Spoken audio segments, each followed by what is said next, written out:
امام اعظم امام شافعی امام مالک امام احمد بن حنبل کا دامن چھوڑنے کی، ان کا دامن پکڑ لے مسئلہ سمجھ میں آ جائے گا۔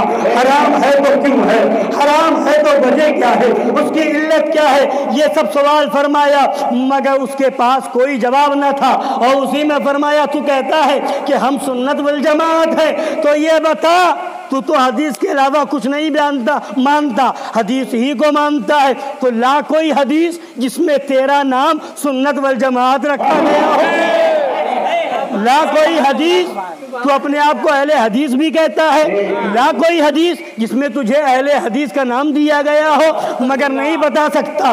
پتا کیا چلا، عقل ہوتی تو خدا سے نہ لڑائی لیتے، یہ گھٹائیں اسے منظور بڑھانا تیرا۔ حضرات گرامی وقار، تو یہ بتانے کا مطلب یہ ہے کہ یہ صرف لیبل لگاتے ہیں کہ ہم اہل حدیث ہیں، یہ لیبل لگاتے ہیں کہ ہم اہل قرآن ہیں، یہ صرف اوپر لیبل لگاتے ہیں کہ ہم قرآن و حدیث کے ماننے والے ہیں، مگر حقیقت یہ ہے کہ نہ یہ قرآن کو مانتے ہیں نہ حدیث کو مانتے ہیں۔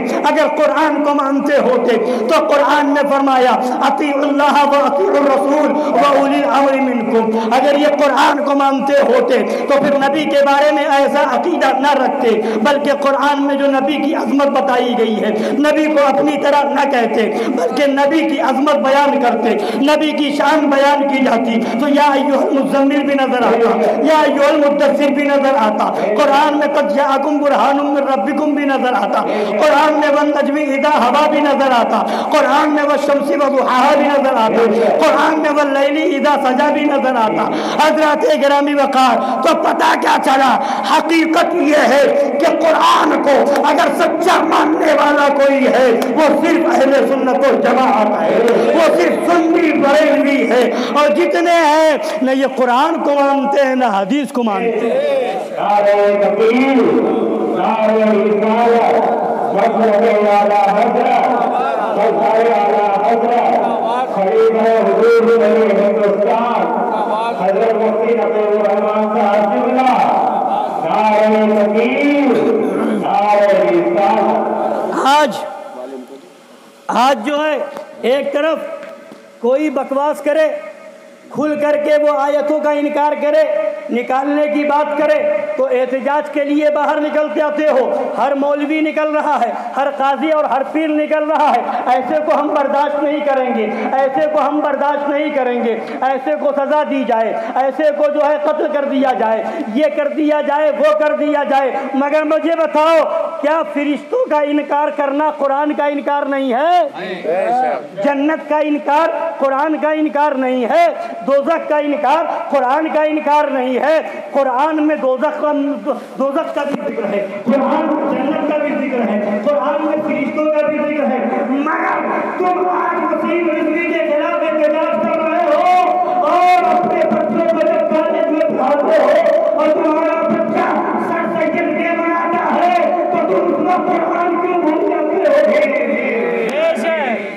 اگر وسیم رضوی کافر مرتد یقیناً ہے تو سر سید جس نے علی گڑھ میں مسلم یونیورسٹی قائم کی اس نے فرشتوں کا انکار کیا ہے، اس نے جنت کا انکار کیا ہے، اس نے جہنم کا انکار کیا ہے، اس نے کہا نہ جنت کوئی چیز نہ جہنم کوئی چیز، انسان اچھا کام کرتا ہے خوشی حاصل ہوتی ہے، اسی کا نام ثواب ہے اور اسی کا نام جنت ہے، اور انسان کوئی برا کام کرتا ہے اس کو افسوس ہوتا ہے، اس کے دل میں ایک احساس پیدا ہوتا ہے، تو یہی عذاب ہے اور یہی جہنم ہے، فرشتہ کوئی چیز نہیں ہے معاذ اللہ رب العالمین۔ اور انبیاء کرام کے بارے میں لکھا کہ جب وحی نازل ہوتی ہے تو لکھا ہے کہ جیسے ایک پاگل معاذ اللہ رب العالمین، ایک پاگل جو ہے وہ سمجھتا ہے سامنے کوئی کھڑا ہے اس سے گفتگو کر رہا ہے، حقیقت میں کوئی نہیں ہوتا، ویسے ہی معاذ اللہ معاذ اللہ معاذ اللہ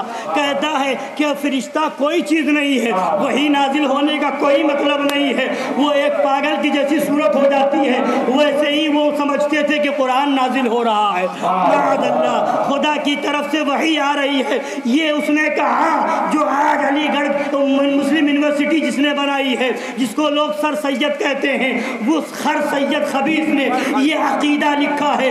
فرقہ نیچریہ کا بانی وہی سر سید ہے، اسی نے پھر نیچری فرقے کی بنیاد رکھی ہے۔ لوگ اس کا ڈے منا رہے ہیں، اس کی یوم پیدائش منا رہے ہیں، لوگ جو ہے اس کے نام پر لائبریریاں قائم کر رہے ہیں، لوگ اس کے نام پر جو ہے یہ اور وہ کر رہے ہیں، لوگ اس کو اپنا رہبر اور لیڈر مان رہے ہیں۔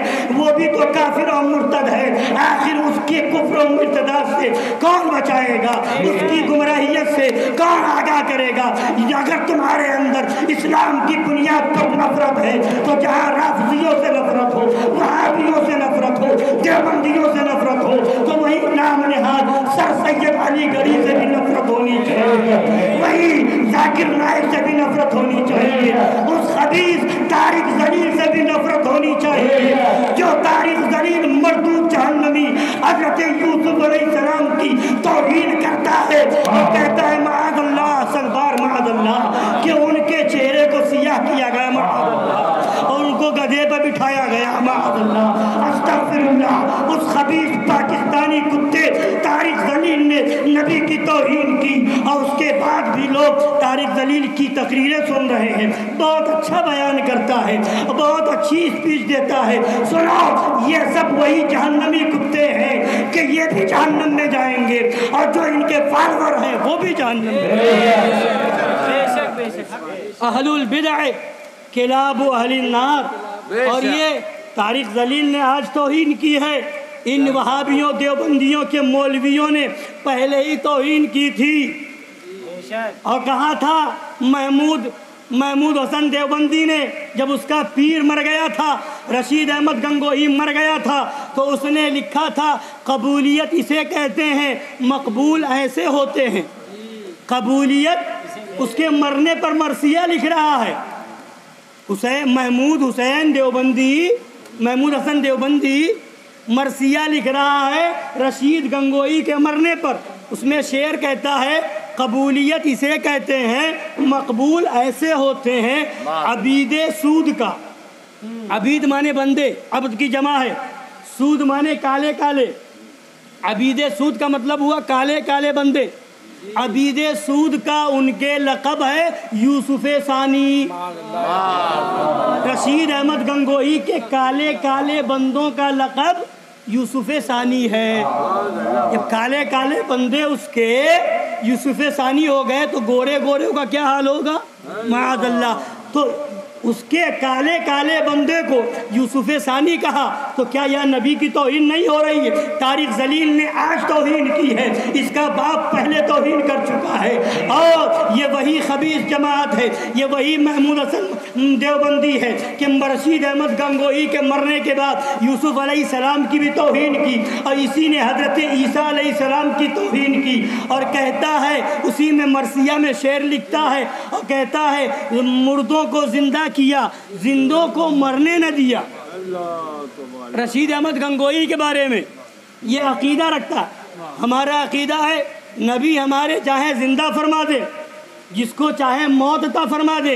ہمارا عقیدہ ہے کہ بزرگان دین کو اللہ نے وہ پاور دیا ہے کہ اگر وہ نظر قہر فرما دیں، اگر قہر اور غضب کی نظر ڈال دے تو وہ مر جائے، اور جس سے چاہے زندہ فرما دے۔ غوث اعظم نے زندہ فرمایا، دوسرے بزرگان دین نے زندہ فرمایا۔ تو یہ دیوبندی کفر کا فتویٰ لگاتا نظر آتا ہے، شرک کا فتویٰ لگاتا نظر آتا ہے، مگر جب رشید احمد گنگوہی مرا تو محمود حسن دیوبندی نے مرثیہ لکھا اور اس کے اندر یہ شعر لکھا کہ مردوں کو زندہ کیا، زندوں کو مرنے نہ دیا۔ زندوں کو، اور خود مر گیا، اس کے مرنے پہ مرثیہ لکھ رہا اور کہہ رہا زندوں کو مردہ کیا، مردوں کو زندہ کیا، زندوں کو مرنے نہ دیا۔ اس مسیحائی کو دیکھیں، زری ابن مریم، زری لکھا اس میں، ابن مریم یعنی حضرت عیسیٰ علیہ السلام کو چیلنج کر رہا ہے، اے حضرت عیسیٰ، آپ نے مردوں کو زندہ کیا، زندوں کو مرنے سے نہ بچایا، مگر میرا پیر رشید گنگوہی تو مردوں کو زندہ بھی کر رہا ہے اور زندوں کو مرنے سے بچا بھی رہا ہے، اور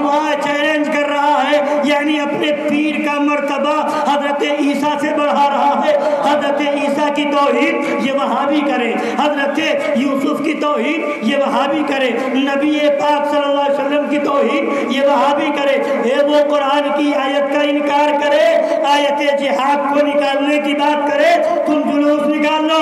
سنو، جلوس اور احتجاج اس کا نام نہیں ہے، بائیکاٹ صرف یہ نہیں ہے کہ ایک دن فوٹو نکال کر کے اخبار کی ہیڈنگ بناؤ، یہ تو تم اپنی شہرت چاہ رہے ہو، یہ سیاست ہو سکتی ہے۔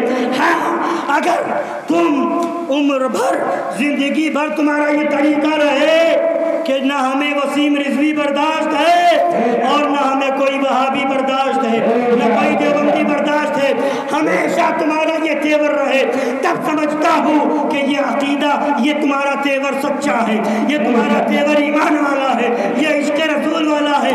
ایک مرتبہ پیپر میں فوٹو چھپا لو، ہمیں برداشت نہیں، اور وہابی کے ساتھ کھانا کھا لو، آیتوں کو نکالنے کی بات کرے تو اس کا بائیکاٹ کیا جائے، اور جو حضرت عیسیٰ کی توہین کرے اس کا بائیکاٹ نہ کیا جائے، جو حضرت یوسف کی توہین کرے اس کا بائیکاٹ نہ کیا جائے، جو نبی کی توہین کرے اس کا بائیکاٹ نہ کیا جائے۔ اس کا بائیکاٹ کب کرو گے؟ اس کا بائیکاٹ ہر لمحہ۔ عاشق رسول صرف پیپر میں نہیں چھپواتا ہے، عاشق رسول اپنی شادی کا کارڈ چھپواتا ہے تو وہاں بھی چھپواتا ہے، ختنے کا محفل ہوتی ہے وہاں بھی اعلان کرتا ہے، گھر میں کوئی محفل ہوتی ہے وہاں بھی اعلان کرتا ہے، اور عاشق رسول ہر جگہ یہی کہتا ہے، جو جان مانگو تو جان دیں گے، جو مال مانگو تو مال دیں گے، مگر یہ ہم سے کبھی نہ ہوگا کہ نبی کا جاؤ۔ نعرہ تکبیر، نعرہ رسالت، مسلک اعلیٰ حضرت، مظہر اعلیٰ حضرت، علماء اہل سنت، خلیفہ حضور شیر ہندوستان، خلیفہ حضور شیر ہندوستان، نعرہ تکبیر، نعرہ رسالت۔ سنیے ایک عبارت سرکار اعلیٰ حضرت رضی اللہ تعالیٰ عنہ کی سن لیجئے، ایمان کو جلا بخشیے، تازگی بخشیے، اور اسی کو اپنا دستور بنائیے، اس کو دل میں بسا لیجئے۔ اعلیٰ حضرت سرکار کی عبارت کو، اعلیٰ سرکار کی کتابوں کو پڑھتے جائیں گے، ایمان میں نکھار پیدا ہوتا ہے۔ فرماتے ہیں مسلمان کا ایمان ہے کہ اللہ اور رسول سے زیادہ کوئی ہماری بھلائی چاہنے والا نہیں، جل جلالہ وصلی اللہ تعالی علیہ وآلہ وسلم۔ جس بات کی طرف تمہیں بلائیں، جس بات کی طرف بلائیں، یقیناً ہمارے دونوں جہان کا اس میں بھلا ہے۔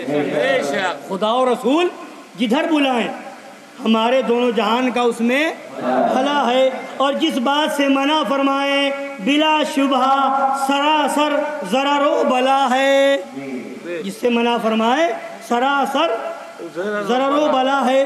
مسلمان صورت میں ظاہر ہو کر جو ان کے حکم کے خلاف کی طرف بلائے، مسلمان صورت، مسلمان صورت میں ظاہر ہو کر جو ان کے حکم کے خلاف کی طرف بلائے، یقین جان لو کہ یہ ڈاکو ہے۔ قرآن و حدیث سے ثابت ہے کہ وہابیوں سے دور رہو، دیوبندیوں سے دور رہو، قادیانیوں سے دور رہو۔ تو اعلیٰ حضرت فرما رہے ہیں جو قرآن و حدیث کے حکم کے خلاف تمہیں بلائے، وہابی کے ساتھ بٹھائے، دیوبندی کے ساتھ بٹھائے، تو کسی صورت میں ہو، قاضی کی صورت میں، مفتی کی صورت میں، پیر کی صورت میں، امام کی صورت میں، کیا ہے؟ بولیے کیا ہے؟ اب پتہ چلا فتاوی رضویہ کی عبارت ذہن میں بٹھا لو، جو قاضی وہابی کے ساتھ بیٹھے وہ کون ہے؟ علل اعلان کہیں وہ جو امام وہابی کا نکاح پڑھائے، فتاوی رضویہ کہہ رہی ہے کون؟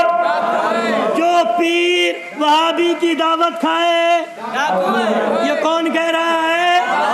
اعلیٰ حضرت نے فرمایا وہ ڈاکو ہے۔ فرماتے ہیں مسلمان صورت میں ظاہر ہو کر جو ان کے حکم کے خلاف کی طرف بلائے، یقین جان لو کہ یہ ڈاکو ہے۔ یقین جان لو کہ وہ ڈاکو ہے، اس کی تعویلوں پر ہرگز کان نہ رکھو، اس کی تعویلوں پر ہرگز کان نہ رکھو۔ رہزن ڈاکو، رہزن مانے ڈاکو، رہزن جو جماعت سے باہر نکل کر کسی کو لے جانا چاہتا ہے ضرور چکنی چکنی باتیں کرے گا۔ آؤ، ارے ابھی موقع ہے، بی جے پی والے مخالف ہیں مسلمانوں کے، تو کیا کانگریس والے تمہارے حمایتی ہیں؟ وہ بھی کافر، وہ بھی کافر، مسلمانوں کے لیے جیسے وہ ہے ویسے وہ ہے۔ تو فرماتے ہیں جو رہزن جو جماعت سے باہر نکل کر کسی کو لے جانا چاہتا ہے ضرور چکنی چکنی باتیں کرے گا، اور جب یہ دھوکے میں آیا اور ساتھ ہو لیا تو گردن مارے گا۔ جماعت سے الگ ہو گیا، ساتھ ہو لیا تو گردن مارے گا، مال لوٹے گا۔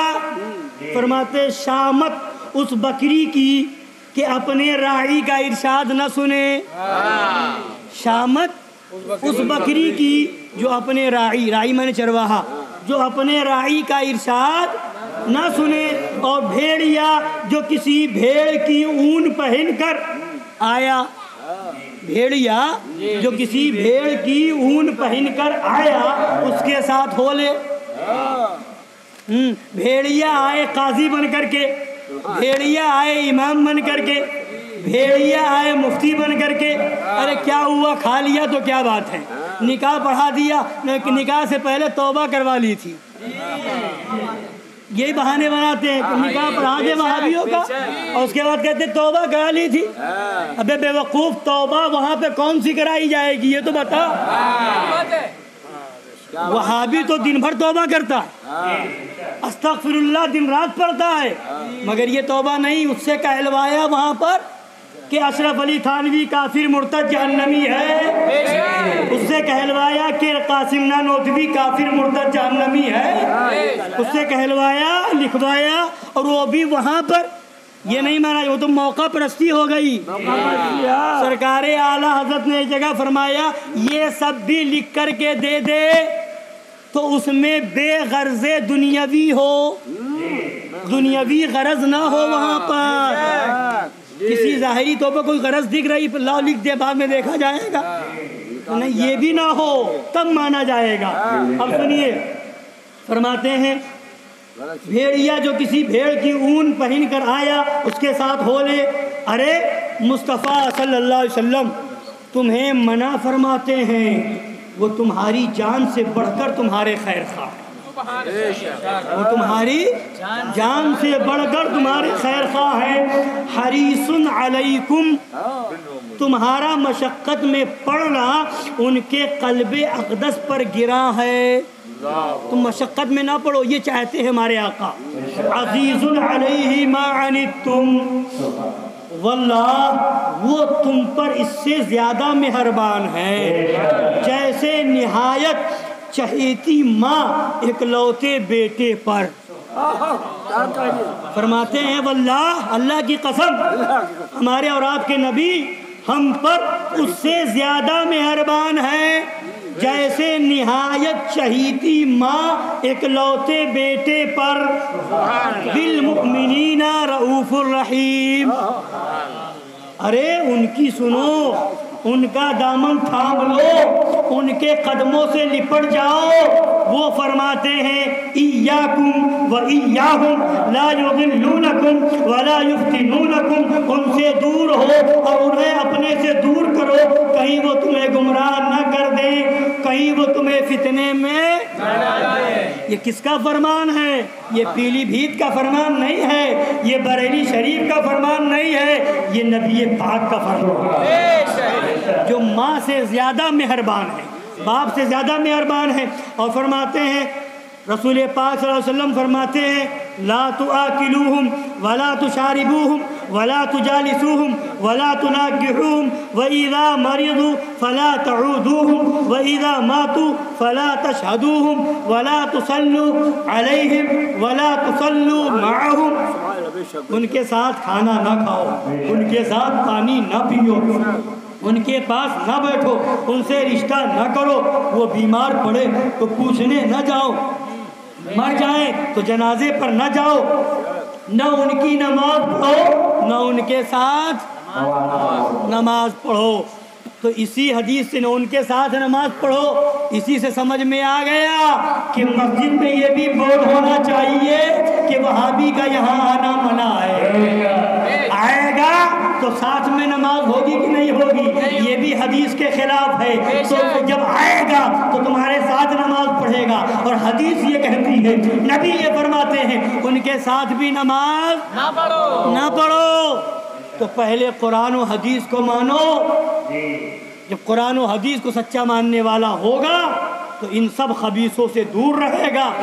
اور سرکار مظہر اعلیٰ حضرت نے ایک جگہ تحریر فرمایا کہ ان خبیثوں کی ہمت و جرأت، آج بہت سے غیر مسلم بھی نبی کی توہین کر رہے ہیں، جگہ جگہ آ رہا ہے۔ کبھی کسی زمانے میں کچھ سال پہلے کملیش تیواری نے کی تھی، یا اور لوگوں نے، کبھی فرانس میں، کبھی ادھر کبھی ادھر، تو فرماتے یہ ان غیر مسلموں کی ہمت و جرأت کیسے بڑھی؟